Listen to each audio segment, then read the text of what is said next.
How's it going, everyone? In today's video, we are out here in the chick brooder, and we're going to give you the 5 things that you need to get started with chicks. We'll show you our setup here and what we use and how we get our chicks started. So here we go.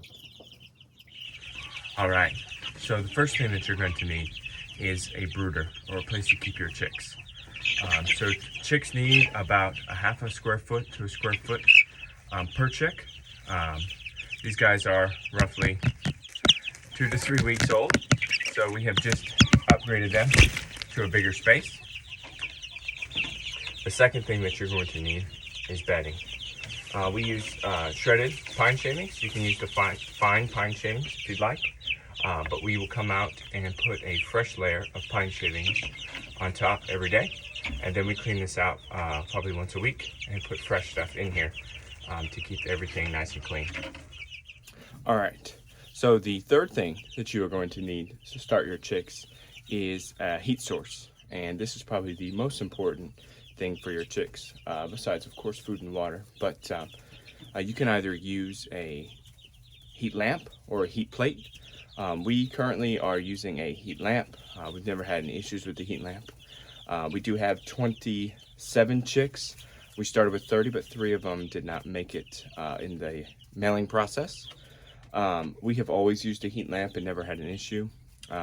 However, we're going to up our chick amount in the near future, so we're probably going to move on to a heat plate, so we can let you know how that process goes and what we think about the heat plate. But it's important to either have a heat lamp or a heat plate, because they will need that heat source to act as like a mother. So if you're going to use a heat lamp like we do, you're going to want it as close to the chicks as possible without it being too hot and as not too cold for them. So I'll show you how we use our heat lamp and some things about the utilization of it. Now when you have your heat lamp set up, again, you want it to get it as close to the chicks as possible so that they can stay warm and not cover each other and possibly have some casualties. So some things to take note is when you get your chicks in here, again, you're going to want it as close to them as it can be. And you're going to want to watch your chicks for the first couple days to see how they react to the heat source, because they will tell you whether it is too hot or too cold for them. So now if the chicks are huddled around the actual perimeter of where the heat source is coming, that's going to tell you that that heat lamp is too close and it's too warm in the center for them. So you're just going to want to bring that heat lamp up a little higher. Now, if they are huddled in the center, you really don't want that, because that's when they start to get on top of each other and possibly cause some casualties.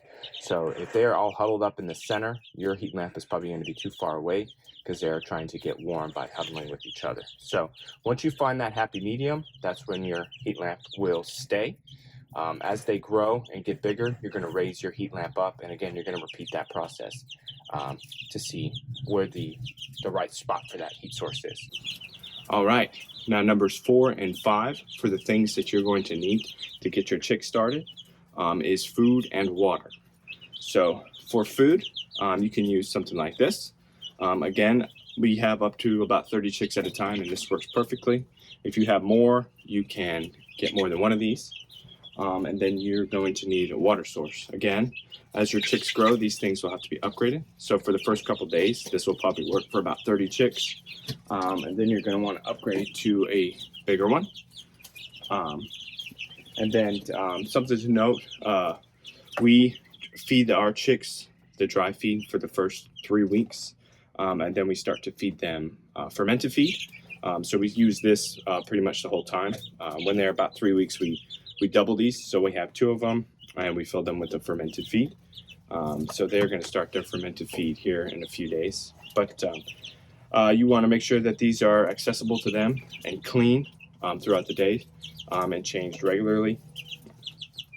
And then I will show you how we have it set up in here. So once you have your feed and water in there, you want to make sure that it is placed appropriately. As you can see, we keep our water up on top of a cinder block because you do not want it flat on the ground right on top of their bedding, because they will start to scratch at the ground as they get older, looking for little things inside the bedding, and as they scratch, all that stuff will get right into the water. So you want to make sure it's high enough to where the chicks can reach it, but nothing can really get in it.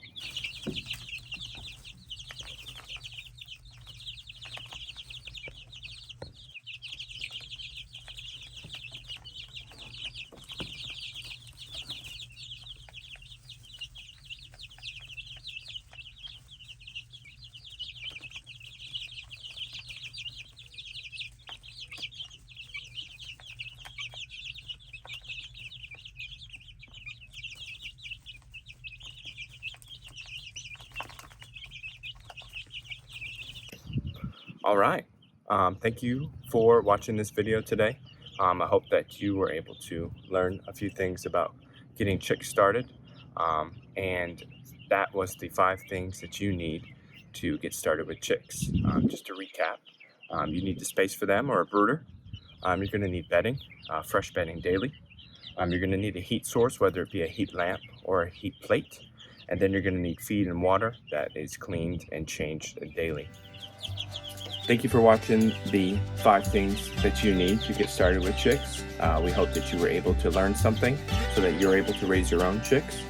If you liked our video, please go ahead and give us a like. If you have not subscribed yet, please subscribe if you like what you see. Otherwise, we will see you in the next video.